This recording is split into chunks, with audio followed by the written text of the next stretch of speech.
Et bonjour à tous, j'espère que vous allez bien, que le confinement se passe assez bien. Pour ma part, ça va super, hein, tranquille. En prenant une Manpower, donc ça c'est une carte de télé LCD, j'ai trouvé un petit circuit, donc c'est celui-ci, et je vais vous faire une petite vidéo pour expliquer un peu comment que ça fonctionne. Vous avez le gros transistor qui est sur un petit dissipateur. Ici, vous avez une petite diode programmable dans un boîtier TO92, comme les transistors style BC337, BC547, etc. Donc, je vais vous faire voir maintenant le schéma, parce que j'ai fait un petit schéma à partir de ce montage. Donc, on voit qu'il y a deux condensateurs ici de lissage. Bon, il y a un connecteur, il y a un deuxième connecteur là. Par contre, en dessous, on voit qu'il y a des petites résistances. Voilà, c'est flou là, voilà. Petite résistance R01, R002, R003, R004. Des toutes petites résistances de rien du tout. Et on a aussi une grosse diode ici qui va à la sortie. Donc le fil noir là, c'est la sortie. Celui-là, il est soudé d'origine. Donc lui, il sert à alimenter tout un tas de régulateurs ici. Là, c'est moi qui ai soudé deux fils. Donc il y en a un pour le VCC. Donc c'est le rouge. Et un pour le GND, le fil noir.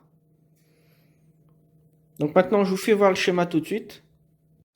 Donc voici déjà la liste des composants qui se trouvent sur cette carte. Donc pour le transistor de puissance T001, on a un BD537 en boîtier TO220. Donc c'est ce boîtier-là.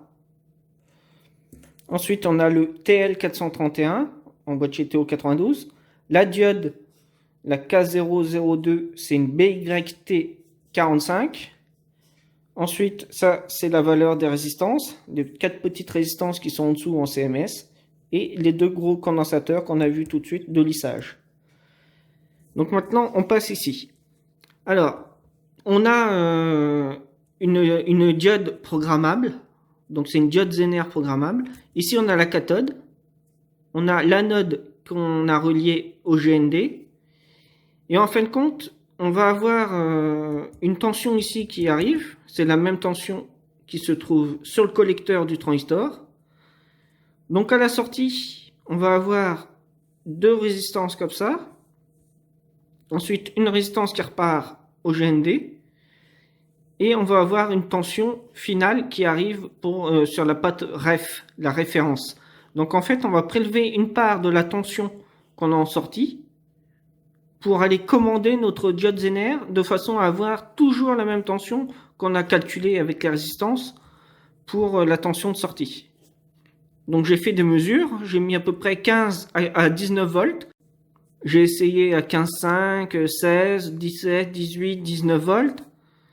Et j'ai toujours la même tension en sortie sur l'émetteur du transistor, à savoir 10,80 volts. Et après ma diode, j'ai 10,41 volts. Donc ça, c'est la sortie. Donc maintenant, je vous ai fait le même montage, sauf que j'ai remplacé la valeur des résistances ici par une petite résistance que j'ai remis, une autre ici, vous allez voir, j'ai changé les valeurs, et une résistance ajustable. Donc on va pouvoir ajuster la résistance ici afin d'avoir une tension différente sur la référence. J'ai supprimé la diode, j'ai mis directement ma sortie sur l'émetteur du transistor. Donc là maintenant je prends une deuxième feuille. Alors voici mon même schéma avec les modifications que j'ai apportées. Alors pour la R001, c'est toujours une 27 ohms hein, pour la résistance de base qui va sur la cathode de mon TL431 et sur la base de mon transistor. Pour R003, alors c'est celle-ci, j'ai mis un ajustable de 4,7 kΩ. J'aurais pu prendre 10 kΩ hein, ou j'aurais pu prendre 47 kΩ. Ça permet d'ajuster plus. Ensuite pour la R004, on avait une 330 ohms, moi j'ai mis une 220 ohms. Ici, pour la R002, j'ai laissé une centome. Une centome.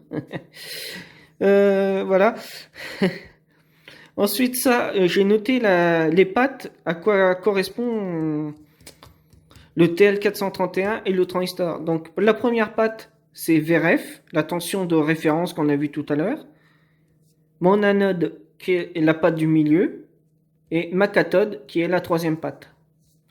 Et pour mon transistor, j'ai utilisé un BD243C. Donc c'est à peu près la même puissance que celui qu'on avait ici. C'était un BD537. Donc on a la base qui est tout à gauche, la première patte, le collecteur au milieu et l'émetteur sur la troisième patte à droite. Donc sachant ça, j'ai recablé ce petit montage. Donc vous voyez l'ajustable. Ici vous avez le TL431. Ici vous avez les deux condensateurs qu'on a vus tout à l'heure. Mon transistor. Alors je vous fais voir le dessous que j'ai soudé. Bon, j'ai mis des fils parce que des tout petits fils parce qu'il n'y a pas de puissance réellement qui va sortir de ce montage. C'est pour vous faire voir un peu comment les tensions qu'on peut avoir suivant comment on tourne l'ajustable. Voici comment ça se branche. J'ai ici donc mon GND d'alimentation. La patte du haut, j'ai mon plus VCC. Donc ça, c'est sur l'alimentation ici que je vais avoir qui est réglable. Ensuite, j'ai mis une résistance de charge pour ma sortie. Donc ici, j'ai le GND qui est commun avec celui-ci. Ma sortie de l'émetteur du transistor. Donc là, on considère qu'il y a un fil parce que je n'ai pas remis la diode. Donc la sortie, on la trouve ici. J'ai mis une résistance de charge de 4,7 kΩ. J'aurais très bien pu mettre une résistance de 2,2 kΩ ou même encore en dessous. Mais pour éviter de consommer trop de courant, j'ai mis une 4,7 kΩ. Donc ensuite, j'ai pris un multimètre. Donc j'ai mis en mode volt DC. Ensuite, je suis venu me mettre en parallèle de ma résistance. Donc sur les pattes directement de la résistance. Alors je vais mettre sous tension. Donc on a 18,7 volts pour une consommation de 150 mA. Donc c'est un tout petit courant. Et en sortie, j'ai 14,85 volts. Alors maintenant, je vais venir tourner mon ajustable. Donc si je vais dans ce sens-là, ma tension augmente. Si je diminue dans l'autre côté, ma consommation en milliampères augmente, ce qui est normal. Et par contre, je tombe à 9 volts, 10 volts. Donc avec ce petit montage, ça prouve que suivant la tension qu'on a de référence ici, on va ajuster la tension qu'on aura en sortie. Donc en fait, c'est un régulateur de tension. On a vu dans les précédentes vidéos, j'ai proposé des montages. Donc ici, j'avais une résistance de faible valeur. Ensuite, j'avais une résistance qui partait sur une cathode de diode Zener et l'anode reliée au GND. Donc il n'y avait pas tout ce montage-là qu'on a ici.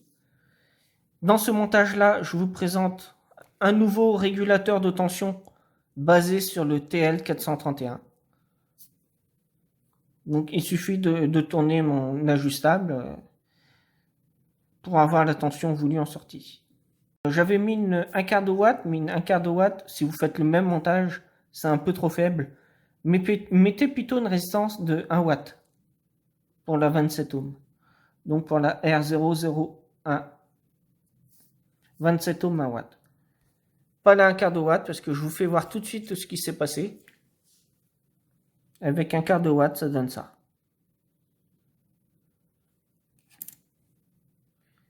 Donc je vous rassure, la résistance, elle a peut-être fumé. J'ai éteint aussitôt, j'ai remis sous tension, ça fonctionne toujours. Mais par précaution, mettez une 1 watt ici pour la R001. Sinon, le reste des résistances, ça ne change pas. J'ai mis du 1 quart de watt pour toutes les résistances. Alors maintenant, je vais vous faire voir un très court passage ou que la résistance se met à fumer. Donc bon visionnage, hein. Ça dure très court, c'est en quelques secondes.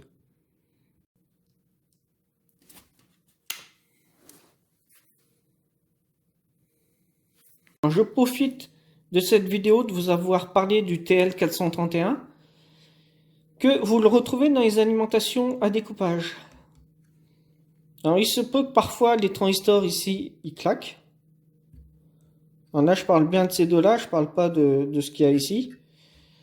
Ça ici c'est pour redresser, pour avoir une tension à peu près 400 volts. Donc c'est un autre montage. Je parle des alimentations classiques. Vous avez souvent les transistors ici qui dégagent. Donc d'office, même s'ils vous paraissent bons, changez l'optocoupleur ici. Souvent c'est un PC 817. Et changez le TL431 qui est ici. Parce qu'il suffit qu'un des deux composants soit à moitié HS. Et ben quand vous allez remettre sous tension, vos transistors vont dégager aussitôt. Parce que comme on a vu, on a une tension de référence qui arrive sur le TL431. Donc en fait, c'est les tensions qu'on a en secondaire qui passent par des résistances qui arrivent sur la ref du TL431. Lui, il renvoie une information à l'optocoupleur et l'optocoupleur renvoie une information sur toute la commande des MOSFET. Et s'il y a une erreur ici de ce côté-là, entre soit le TL431 ou soit l'optocoupleur, et ben la commande des MOSFET va dire il faut envoyer plus de courant de la part des MOSFET dans le transformateur pour obtenir la même tension qu'on avait avant en secondaire sur la référence justement du TL431. Donc plus ça va aller, s'il n'y a toujours pas la bonne valeur, et ben lui il va continuer d'augmenter. Donc ça c'est en millisecondes hein, que ça se passe. Et ben c'est un cycle en fait. Hein. Et ben vos MOSFET vont claquer tout de suite. Alors, ça va reclaquer le fusible, ça va claquer d'autres composants, et tout simplement à cause de ces deux composants de la régulation. Donc c'est pour ça que je vous ai parlé un peu du TL431 qu'on a vu tout à l'heure. J'ai donné plusieurs informations dans cette vidéo. J'espère vraiment que vous avez aimé, parce que moi j'ai aimé la faire, donc j'espère que vous allez aimer la regarder. C'est tout ce que je souhaite. Que ce soit vu par un plus grand nombre de personnes, bien sûr, ça me fait plaisir également. Parce que plus l'information va être diffusée, plus les gens vont connaître un peu comment ça fonctionne, quoi, comment il faut faire. Si je fais ces vidéos, c'est pour partager un peu mes faibles connaissances. Donc ce que je connais, j'essaie de le faire partager. Donc j'utilise YouTube pour faire partager mes vidéos. Donc voilà, j'espère vraiment que ça vous a plu. Si vous avez aimé, surtout n'hésitez pas à mettre un petit pouce vers le haut. Mettre un petit commentaire aussi, ça fait toujours plaisir. Je les lis tous, hein, donc des fois je réponds pas systématiquement, mais en général j'essaye de répondre quand même. Donc voilà. Je vous dis bah maintenant à bientôt pour la prochaine vidéo. Soyez sages. On repart encore pour un mois de confinement, donc ça va être dur. J'ai l'impression d'avoir fait plus que 4 semaines. Mais bon, ça, moi je vais pas à me plaindre. Hein. J'ai la chance d'avoir une cour, donc voilà. Je vous dis à la prochaine maintenant et soyez sages. Allez, bye bye. Salut, salut.